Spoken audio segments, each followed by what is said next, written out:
Hello guys. सभी लोगों को नमस्कार मेरा। अम,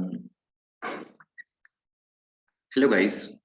चलिए स्टार्ट करते हैं। आज से हमारा जो ये न्यू लर्निंग सीरीज है, खुद से लड़ाई, ये आज हमारा कौन सा दिन है? मुख्य रूप से सेकंड डे है ना। फर्स्ट डे आप लोगों ने देखा होगा। तो देखो स्टार्ट करते हैं हम लोग। तो हमारा ये हो चुका था टॉपिक हमारा कंप्लीट, मोनोकोटिलिडन वाला आप लोग पढ़ के आए होंगे बढ़िया सा। तो ध्यान रखना गाइस, वेरी इंपॉर्टेंट है। एरेकेसी फैमिली यदि पूछा जाता है कि बताओ एरेकेसी का ऑथर नाम क्या है, तो पाल्मी है मुख्य रूप से। जो ब्रोमेलिसी होगा तो ब्रोमेलिसी में क्या आता है? मुख्य रूप से पाइनएप्पल होता है, जिसका नाम क्या होता है? अनानास क्रोमोसोम 50 क्रोमोसोम। ये हम देख चुके थे मुख्य रूप से बढ़िया सा। जो म्यूजिसी होगा तो म्यूजिसी के अंतर्गत क्या आता है? बनाना आएगा। तो बनाना जो होता है मूसा पेराडिसिका। सभी लोग ध्यान रखना गाइस कि जो बनाना होगा वो कैसा होता है? मुख्य रूप से ट्राइप्लोइडी के अंतर्गत आएगा। और जितने भी सभी के सभी गाइस जो ट्राइप्लोइडी होते हैं ना, वो कैसे होते हैं? सीडलेस होते हैं। जिनमें क्या होता है? मुख्य रूप से सीड नहीं बनता है। तो वो सारे के सारे कैसे होते हैं? मुख्य रूप से ट्राइप्लोइडी होंगे। ठीक है, तो इसको आप बढ़िया से ध्यान रखना गाइस कि जो बनाना होता है, बनाना कैसा होता है? जो कल्टीवेटेड बनाना होगा वो ट्राइप्लोइडी होगा। और कैसा होगा? मुख्य रूप से सीडलेस होगा। और आप सबने देखा भी होगा कि बनाना जब सीडलेस होता है तो इसको जो डेवलपमेंट किया जाता है वो किसके माध्यम से किया जाता है? पार्थेनोकार्पी के माध्यम से किया जाता है। You know guys, parthenocarpy.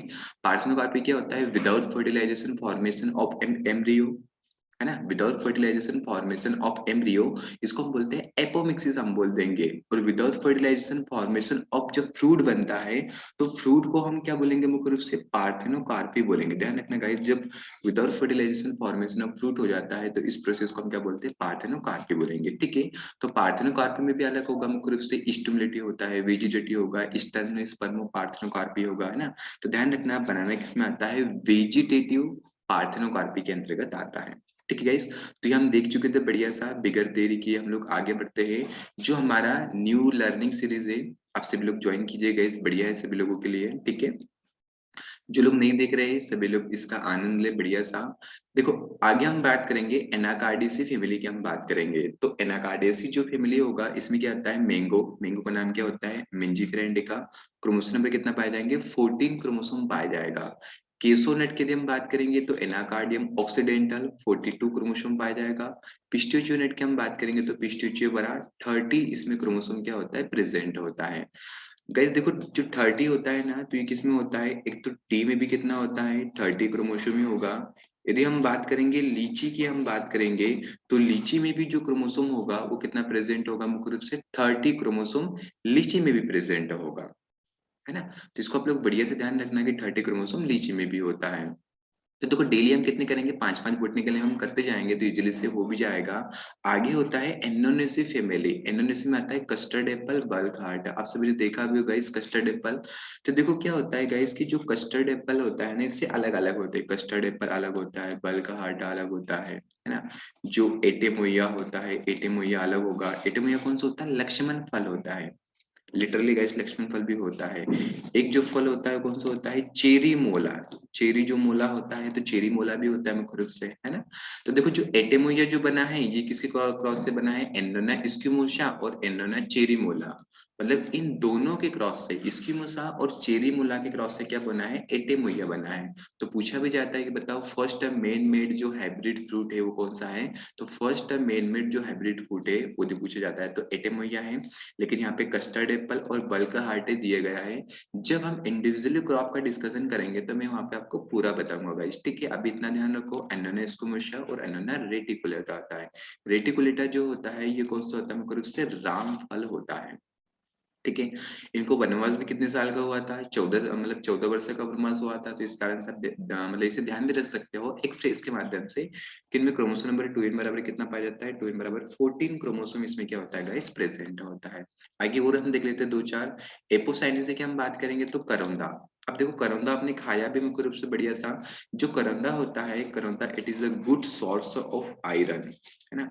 और वहां पे भी क्या देगा आपको? ड्राई करौंदा देगा ना। तो first priority you given only dry करौंदा, देन क्या लगाना मुख्य रूप से? वहां पे ओदर करौंदा लगाना। ठीक है।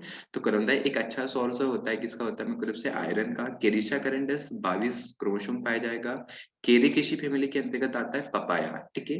तो पपाया का नाम क्या होता है, केरिका का पपाया। क्रोमोसोम नंबर कितना पाया जाएगा, 18 क्रोमोसोम इसमें पाया जाता है गाइस, ठीक है। अब देखो, तो ये तो हमारा जो बेसिक है, हम डेली इसको करते जाएंगे मुख्य रूप से, डेली के डेली हम पढ़ते भी जाएंगे कुछ बोटनिकल नेम वगैरह हम लोग, ठीक है। तो गाइस ये स्पेशली सीरीज एमपी के लिए, और एमपी के जो बच्चे हैं जो एसएचडीओ का या तो आरएचओ का या तो जो जीआरएफ का प्रिपरेशन कर रहे हैं ना, तो उन बच्चों के लिए जीआरएफ स्पेशली हॉर्टिकल्चर से, जीआरएफ स्पेशली हॉर्टिकल्चर से, तो उन सभी बच्चों के लिए ये सेशन वेरी क्रुशियल रहेगा। और साथ में मैं आप लोगों को दूसरा एग्रीकल्चर भी यहाँ पे बताते रहूंगा गाइस, ठीक है। तो देखो आज का सेशन का हमारा ये मतलब बोटनिकल नेम थे, ये हमारे कंप्लीट हो चुके थे, ठीक है। अब देखो वेरी इंपॉर्टेंट है, हम थोड़े आगे पीछे पढ़ेंगे। Classification on the basis of rate of respiration की हम बात करेंगे। क्लासिफिकेशन डी हम स्टार्ट कर रहे हैं, classification on the basis of rate of respiration. अब देखो जो रेस्पिरेशन में यहाँ पे दिए है, क्लाइमेटिक फ्लूइड दिया है, और क्या दिया गया मुख्य रूप से नॉन क्लाइमेटिक फ्लूइड दिया है। तो देखो क्लाइमेटिक जो फ्रूट होते हैं ना, मतलब ये आफ्टर हार्वेस्टिंग के बाद राइप होते हैं, और नॉन क्लाइमेटिक फ्रूट के नॉन क्लाइमेटिक जो फ्रूट होते हैं वो बिफोर हार्वेस्टिंग के पहले राइप हो जाते हैं। जैसे कैसे, जैसे जो C2H4, जैसे क्या होता है कि आफ्टर हार्वेस्टिंग के बाद जो क्लाइमेटिक फ्रूट होगा, तो इनको है ना जो इथाइलिन की जो रिक्वायरमेंट है क्या होता है, बहुत ही ज्यादा होगा। और इन फ्रूटों को क्या होता है, इथाइलिन की रिक्वायरमेंट नहीं पड़ेगी, क्योंकि ये फ्रूट क्या होते हैं, नेचुरली पक जाते हैं, नॉन क्लाइमेटिक फ्रूट। और जो क्या होता है क्लाइमेट्रिक जो फ्रूट होते हैं ना गाइस, तो इनको क्या होगा मुख्य रूप से इथाइलिन की रिक्वायरमेंट ज्यादा पड़ती है। जैसे आपने देखा होगा, बस मैंगो को हमको पकाना है तो इथाइलिन की आवश्यकता पड़ेगी, बनाना को पकाना है, वैसे बनाना को पकाने के लिए कैल्शियम कार्बाइड का यूज किया जाता है। बनाना को पकाने के लिए जो कि किसका यूज किया जाता है, कैल्शियम कार्बाइड का यूज किया जाएगा बनाना को पकाने के लिए। वैसे तो ऑलमोस्ट सभी लोग जानते भी हो कि जो फ्रूट होता है, तो फ्रूट को पकाने के लिए हम C2H4 का क्या करते हैं, मुख्य रूप से यूज करते हैं, सभी लोग जानते भी मुख्य रूप से। तो गैस क्या होगा कि आप ध्यान रखना कि ये जो सेशन हमने स्टार्ट किया है, तो इसमें क्या रहेगा कि जो हॉर्टिकल्चर है, तो पूरा हॉर्टिकल्चर में आप लोग ध्यान देना कि इसमें क्या होता है कि जो 3 फ्रूट रहेंगे, 3 फ्रूट कौन से गाइस, पीच, पियर और प्लम। पीच, पियर और प्लम, ये 3 फ्रूट ऐसे हैं जो हमेशा साथ में ही चलेंगे, कहीं के दूर हो जाते हैं, मतलब ये तीनों क्या मुख्य रूप से भाई बहन है, हमेशा साथ में चलते हैं। लेकिन ध्यान रखना गाइस कि जो पियर होती है बेचारे क्या होती है, मतलब इसकी शादी वगैरह हो जाती है तो अपने माइके चली जाती है ना। देखो बहुत ही इंटरेस्ट आएगा आपको पढ़ने में, काफी फ्रूट रहेंगे, उनको रिमेम्बर करना बहुत एक टास्क रहता है, तो हम कुछ फ्रेज के माध्यम से भी उसको हम रिकॉल करते चलेंगे गाइस, है ना।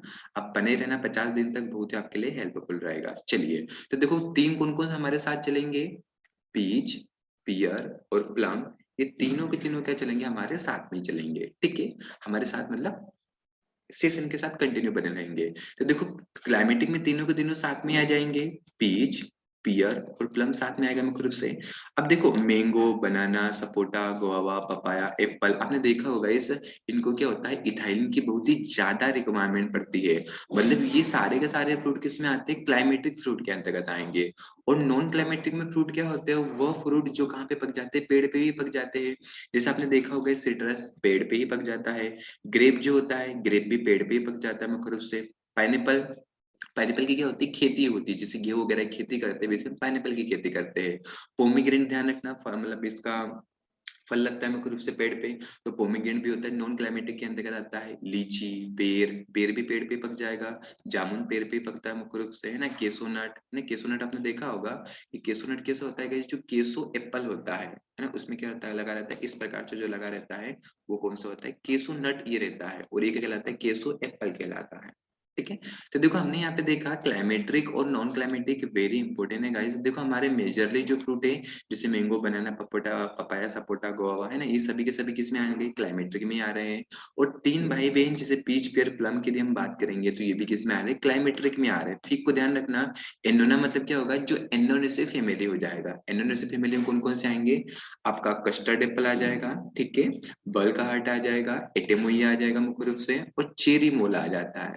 मतलब रामफल, हनुमान फल, लक्ष्मण फल, ये सभी के सभी जो आएंगे, ये और सीताफल, ये सभी के सभी किसमें आते हैं, क्लाइमेट के अंतर्गत ही आते हैं। देखा होगा आप लोग guys, जो सीताफल होता है, तो सीताफल को हम तोड़ते हैं, फिर हम वो क्या होता है मुख्य रूप से पकता है।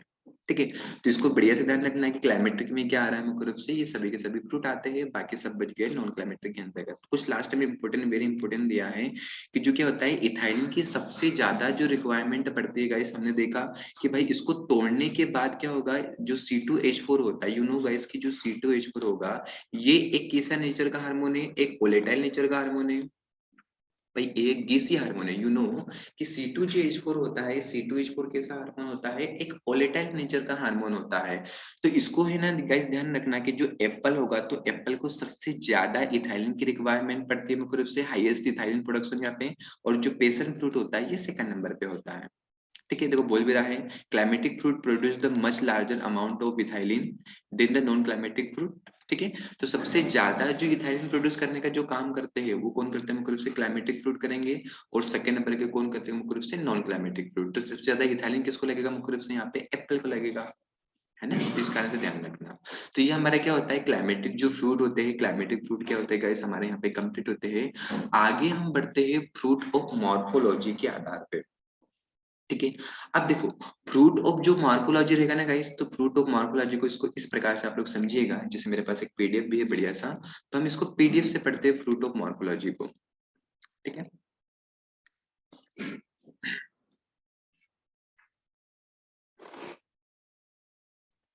देखो, फ्रूट ऑफ मार्कोलॉजी की यदि हम बात करेंगे, तो फ्रूट ऑफ मार्कोलॉजी में यहाँ पे तीन प्रकार से फ्रूट होते हैं, है ना। फ्रूट ऑफ मार्कोलॉजी में तीन प्रकार से होंगे। एक तो होंगे मुख्य रूप से सिंपल फ्रूट, है ना, एक होंगे सिंपल फ्रूट होते हैं। सेकंड नंबर पे होते हैं हमारे पास एग्रीगेट फ्रूट होंगे, जिसको हम बोलते हैं मुख्य रूप से कौन से फ्रूट बोलेंगे, इटेरियस ऑफ बेरी वाले। और थर्ड नंबर पे हम बोलेंगे मुख्य रूप से मल्टीपल फ्रूट। ये तीन टाइप से होंगे, सिंपल, एग्रीगेट और मल्टीपल फ्रूट। ध्यान से समझना गाइस। अब देखो, सबसे पहले यदि हम बात करेंगे कि सिंपल फ्रूट क्या होते हैं, सिंपल फ्रूट हम उसको बोलते हैं कि जिसका क्या होता है, एक ही जो फ्लावर होता है, तो एक ही फ्लावर पे एक ही ओवेरी का प्रेजेंट होना, उसको हम क्या बोलते हैं, सिंपल फ्रूट बोलेंगे, है ना। देखिए बोल रहा है, अ fruit formed from a single ovary of single flower, मतलब एक फ्लावर पे सिर्फ एक ओवेरी का प्रेजेंट होना, उसको हम सिंपल फ्रूट बोलेंगे। इसमें आता है, मतलब इसको या तो इसको हम क्या बोल सकते हैं, मोनोकार्पस या तो सिनकार्पस।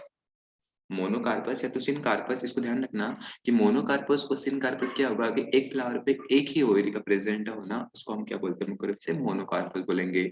एक ध्यान रखना गाइस, एक टर्म होता है मोनोकार्पिक, है ना। जो मोनोकार्पिक, इसको नोट कर लेना कि मोनोकार्पिक क्या होता है। मोनोकार्पिक मतलब उनको बोलते हैं कि जो अपने लाइफ में सिर्फ एक ही बार मतलब फ्रूट प्रदान करते हैं। मतलब यदि आप बात करेंगे, जिससे क्या होता है कि जो बनाना होता है, बनाना अपनी पूरी इंटायर लाइफ में एक ही बार क्या होता है, फल देता है। पाइनएप्पल जो होता है, पाइनएप्पल भी क्या होता है, अपनी लाइफ में सिर्फ एक ही बार फल देता है मुख्य रूप से, है ना। तो इनको आप बढ़िया से ध्यान रखना गाइस कि मोनोकार्पिक और मोनोकार्पस बोथ आर डिफरेंट। मोनोकार्पिस, मोनोकार्पस अलग होता है और मोनोकार्पिक अलग होता है, बोथ आर डिफरेंट है गाइस, दोनों को ध्यान रखना। तो देखो, सिंगल एक ही फ्लावर पे एक ही ओवरी का प्रेजेंट होना, उसको हम बोलते हैं सिंपल फ्रूट, हम बोल देंगे। और देख, सेकंड नंबर की हम बात करेंगे, एग्रीगेटेड फ्रूट की हम बात करेंगे। तो एग्रीगेटेड फ्रूट क्या होते हैं मुख्य रूप से, कि इसमें जो ओवेरी प्रेजेंट होती है, मतलब एक फ्लावर पे कई सारी ओवेरी का प्रेजेंट होना, उसको हम क्या बोलते हैं मुख्य रूप से, एग्रीगेटेड फ्रूट हम बोलेंगे। तो देखो क्या बोल रहा है, सिंगल फ्लावर मतलब एक जो फ्लावर है, तो एक फ्लावर पे सेवरल ओवरीज का प्रेजेंट होना, इसको हम क्या बोलते हैं मुख्य रूप से, क्या बोल देंगे मुख्य रूप से गाइस, एग्रीगेट फ्रूट बोल देंगे। मल्टीपल जो फ्रूट होते हैं, तो मल्टीपल फ्रूट में क्या होता है कि इसमें कई सारे जो ओवरी वगैरह, बहुत सारी ओवरी भी इसमें प्रेजेंट होते हैं, और बहुत सारे क्या होते हैं, फ्लावर भी प्रेजेंट होते हैं। A fruit formed from the ovaries of flower born in a compact inflorescence, मतलब क्या होता है कि जो ओवेरी जो प्रदान करेगी यहाँ पे, मतलब जो बोर्न करेगी, वो बहुत सारे इन्फ्लोरेसेंस को क्या करता है मुख्य रूप से, प्रोड्यूस करने का काम करती है। ठीक है, तो इस प्रकार से हमने देखा इसके मल्टीपल फ्रूट। अभी सिर्फ हमने यहाँ पे डेफिनेशन देखा है, अभी क्या देखा हम लोगों ने, डेफिनेशन देखा है। तो देखो, जैसे सिंपल फ्रूट की हम बात कर रहे थे, तो सिंपल फ्रूट में देखो अलग अलग आते हैं। जैसे सिंपल फ्रूट में क्या आता है गाइस, बेरी आता है ना, मॉडिफाई बेरी आएगा, है ना। तो देखो जो बेरी आएगा ना, तो बेरी में आपको ध्यान रखना है कि बेरी में कौन कौन से फ्रूट प्रेजेंट होते हैं, जैसे areca nut, papaya, banana, kiwi fruit, grape, guava, date plum, है ना, फलसा, सपोटा। तो ये सभी के सभी फ्रूट किस में आते हैं? मुख्य रूप से बेरी के अंतर्गत ही आएंगे। तो देखो इतने फ्रूट को हम रिकॉल करना क्या हो जाएगा, हमारे लिए टास्क हो जाएगा। तो इसको एक फ्रेज के माध्यम से आप रिकॉल करना, ताकि बहुत ही लंबे समय तक आप लोगों को याद रहेगा। तो फ्रेज क्या है, जल्दी से लिख लेना आप लोग। देखो फ्रेज क्या है, अरे पापा ने बनाया कीवियों का घर, गुड़ व डीएपी से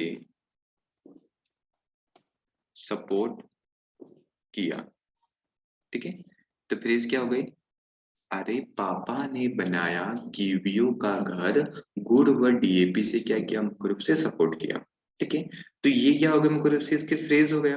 भाई इस फ्रेज को आपको ध्यान रखना है ना, कि इस फ्रेज के माध्यम से क्या, अरे पापा ने बनाया कीवियों का घर, गुड़ व डीएपी से क्या किया, मुख्य रूप से सपोर्ट किया। ठीक है, तो बढ़िया से आप सभी लोगों को ध्यान रखना है इस फ्रेज के माध्यम से। तो देखो इसमें यहाँ पे क्या होगा गाइस, कि जैसे हमने देखा अरे, क्या देखा हम लोगों ने, अरे, तो अरे मीन से क्या हो जाता है, अरे का नट हो जाएगा। अरे पापा, पापा से क्या हो जाएगा, पापाया। पापा ने बनाया, बनाया से बनाना। कीवियो, कीवियो से कीवी फ्रूट का घर, घर से क्या हो जाएगा, ग्रेप। गुड़ में दिया है तो गुड़ से क्या हो जाएगा, गवावा हो जाएगा। डीएपी दिया है तो डीएसी से, डीएपी से क्या होता है, डेट प्लाम। ए से हो जाएगा अरेकानट, तो अरेकानट तो हम पहले ही देख चुके हैं। और पी से क्या हो जाता है, फालसा हो जाता है। ए ध्यान रखना, ए को यहाँ पे हिडन कर देना आप लोग। बाकी डी से डेट प्लाम, पी से फालसा, और सपोर्ट से क्या हो जाता है, सपोर्टा हो जाएगा इस। ठीक है, तो इसको आप बढ़िया से ध्यान रखना, अरे पापा ने बनाया कीवियों का घर, गुड़ व डीएपी से सपोर्ट किया। वेरी इंपॉर्टेंट है गाइस, है ना, आपको एक दो बार पढ़ना पड़ेगा, बहुत ही लंबे समय के लिए याद रहेगा, नहीं तो कब तक उनको रटोगे, है ना। आगे हम बढ़ते हैं, मॉडिफाई बेरी की हम बात करेंगे। तो देखो मॉडिफाई जो बेरी होगा, इसमें क्या आता है, मुख्य रूप से बालुस्टा, बलुस्टा। तो बलुस्टा में क्या दिया है, पोमीग्रेनेट। यदि पूछेगा बताओ पोमीग्रेनेट किस में आता है, तो पोमीग्रेनेट किस में आता है, बलुस्टा में आता है। वुड एप्पल और बेल की यदि हम बात करेंगे, ये किस में आते हैं, एम्फेसार्का में। आप सभी लोग जानते हो, यू नो गाइस, कि जो बेल होता है, ये विटामिन जो B2 होता है ना, विटामिन जो B2 होगा, तो विटामिन B2 का एक जो गुड सोर्स होगा, वो कौन सा होता है, मुख्य रूप से बेल होता है। विटामिन B2 मतलब राइबोफ्लाविन। पोमीग्रेनेट की बात करेंगे तो बलुस्टा के अंतर्गत आता है। लेप्रोसी डिसीज के लिए, सब जो लेप्रोसी डिसीज होगा उसके लिए सबसे अच्छा पोमीग्रेनेट का जूस ही माना जाता है ना। लेप्रोसी ध्यान रखना, कि जो कुड़ वगैरह के रोग होते हैं उसको हम क्या बोलते हैं, लेप्रोसी हम बोलते हैं। ठीक है, यहाँ कुकुरबिटेसी की हम बात करेंगे तो कुकुरबिटेसी ध्यान रखना किस में आता है, पेपो में आता है। पेपो यहाँ पे कंसिडर गाइस उन्होंने किया है कि पेपो it is belong to instrumental song. मतलब ऐसे आप लोगों को वेजिटेबल रखना पड़ेगा कि जिसको निकालने से उसमें क्या आता है, इंस्ट्रूमेंटल साउंड आएगा। जैसे आपने यहाँ पे लिया बोटल गार्ड को लिया, तो बोटल गार्ड में जो बीज वगैरह निकाल दोगे तो उसको जब बांसुरी बजाओगे तो बजने लगेगा ना, ऊपर से टक टक की आवाज आती है। जैसे क्या होता है वहां पे वाटरमेलन होता है, तो वाटरमेलन को बजाते हैं तो वहां पे दो साउंड आते हैं, एक मेटालिक साउंड आता है और एक कौन सा आएगा, मुख्य रूप से हेवी डल साउंड आता है। भाई एक मेटालिक साउंड आता है और एक कौन सा आएगा, हेवी डल साउंड आता है। ठीक है, तो ध्यान रखना दोनों अलग अलग वहां पे साउंड होते हैं। इसी प्रकार से ध्यान रखना कि जो पेपो होता है, तो सभी कुकुरबिटेसी पेपो के अंतर्गत ही आती है ना। सभी कुकुरबिटेसी किसके अंतर्गत आएगा, पेपो का अंतर्गत ही आएगा। आज का थोड़ा वीडियो हमारा लंबा हुआ गाइस, इसको देखना हालांकि बढ़िया सा। पोम की हम बात करेंगे तो गाइस ध्यान रखना कि पोम में जो भी फ्रूट पाए जाएंगे, इन सभी का एडिबल पार्ट क्या होगा, फ्लेसी थैलेमस होता है। जैसे एप्पल, पियर, क्यून्स, लोकार्ट, इन सभी का एडिबल पार्ट फ्लेसी थैलेमस ही होता है। लेकिन आपको फ्रूट ऑफ मॉर्फोलॉजी पूछेगा कि बताओ एप्पल कौन सी फ्रूट ऑफ मॉर्फोलॉजी के अंतर्गत आता है, तो एप्पल जो होता है पोम के अंतर्गत आता है ना। जैसे पेपो में देगा तो पेपो में क्या आता है, भाई पेपो में आ जाता है बोटल गार्ड आ जाएगा, बिटर गार्ड आ जाता है ना, अस गार्ड आ जाएगा। जितने भी गार्ड वगैरह होते हैं सब पेपो के अंतर्गत ही आते हैं। ठीक है, देखो बढ़िया से यहाँ पे ध्यान रखना। अब देखो ड्रूप की यदि हम बात करेंगे, जो ड्रूप होते हैं, तो ड्रूप में ऐसे फ्रूट आते हैं कि जिसका एक्सटर्नल या तो इंटरनल क्या होता है, कठोर होगा। ऐसे फ्रूट की जिसका एक्सटर्नल या तो इंटरनल मतलब अंदर जो कठोर भाग होता है वो सभी के सभी किस में आते हैं, ड्रूप में ही आती है, तो उसको हम क्या बोलते हैं, स्टोन बोलेंगे। जैसे मैंगो के अंदर जो गुठली होती है वो कैसी होती है, कठोर होती है। बेर के अंदर गुठली कठोर होती है। आलमंड को हम निकालते हैं, कठोर होता है। कोकोनट जो होता है, नारियल बाहर से कठोर होता है। कॉफी को आपने देखा होगा, जो चेरी को हम तोड़ते हैं वो भी कैसा होता है, कठोरी होती है मुख्य रूप से, फिर उसके पार्चमेंट लेयर को हम हटा देते हैं। तो आप ऐसे भी ध्यान रख सकते हो, या तो फिर ऐसे भी कर सकते हो, CO3 से क्या हो जाएगा, कोकोनट, कोकोआ और कॉफी। देखो मैंने आपको बताया था ना गाइस कि पीच, पेयर, प्लम तीनों हमेशा साथ में चलते हैं, लेकिन यहाँ पे पियर अपने मायके चली गई तो पीच और प्लम दो भाई बच गए, तो दोनों भाई किस में आ गए, मुख्य रूप से ड्रूप में आ गए गाइस। ठीक है, तो बढ़िया से इनको याद करना है। जल्दी से मेरे को बताओ कि कोकोनट का बोटनिकल नेम क्या होता है। वेरी गुड, कोकोनट का बोटनिकल नेम क्या होता है, कोकस न्यूसीफेरा होता है। चलिए गाइस, आज का वीडियो हमारा वो था, थोड़ा सा लंबा हो गया है ना। नेक्स्ट सेशन से हम क्या करेंगे, थोड़ा इसको हम थोड़ा कम टाइमिंग लगाएंगे। तो देखो अगला जो सेशन रहेगा, तो अगले सेशन में मैं क्या करूंगा, इसको पूरा यहाँ से कंप्लीट करवा दूंगा। ठीक है, ये फ्रूटोमॉर्फोलॉजी से ही मैं स्टार्ट करूंगा। तो अगला जो सेशन रहेगा फ्रूटोमॉर्फोलॉजी पे हम कंप्लीट करेंगे। ठीक है गाइस, तो आज के लिए इतना मोर देन सफिशिएंट है। Thank you so much guys, see you again. Thank you so much, have a good day सब लोगों को।